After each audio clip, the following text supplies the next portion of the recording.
Hey there, this is Newbies, and welcome back to this series about Mario Kart Tour, giving you tips and tricks, overall strategy, and gameplay walkthroughs for Mario Kart Tour. So make sure to hit that subscribe button and like this video. Drivers are divided into 3 tiers, and a fourth one if you include spotlight drivers, who are extremely useful for the duration of a cup, but then whose value decreases suddenly.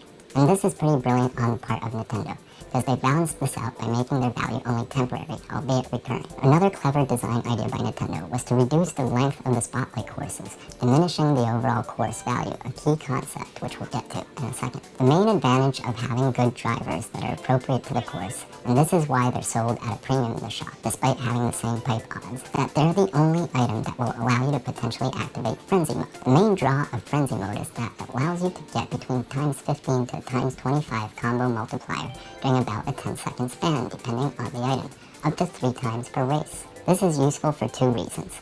It will help to dramatically increase your overall score, but also because it will help you to navigate a combo at a section in a race which would be difficult to navigate otherwise.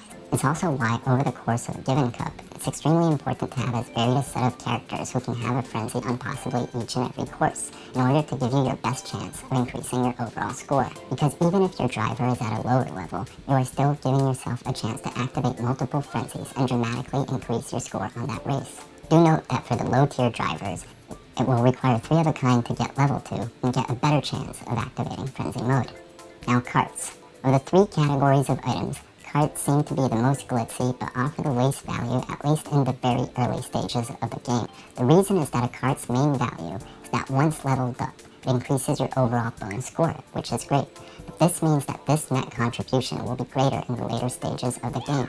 The base contribution per course of KARTS is lower than gliders or drivers because it varies between 1 to 1.5 to 2. On the other hand, while drivers are more expensive, they offer the immediate score boost by enabling Frenzy and up to 3 items per course, and gliders offer very good value too, for the reasons I'm about to describe. So here we come to what seems to me to be the great irony of Mario Kart Tour. Buried under these layers of complexity, despite being a game that revolves around its characters and karts, I would argue that the most useful and valuable items are gliders, because once upgraded to a higher level, they are the only item in the game that will help you to increase the time between combos, in addition to giving you a strong score multiplier for combos. And so oftentimes in the course of a run, a split-second difference in combo time can make the difference between getting a times 10 or times 30 combo, or making it through the entire race with a times 50 or times 100 multiplier.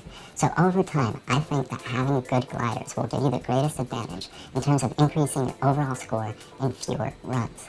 We finally come to the key concept of course value. To be clear, the highest contribution to your net score will require practice and skill in a given race in order to identify the ideal path to take in order to string together combos. That is where course value enters into play, because some courses offer more points, whether it's simply because they're longer than the others or because they're easier to navigate.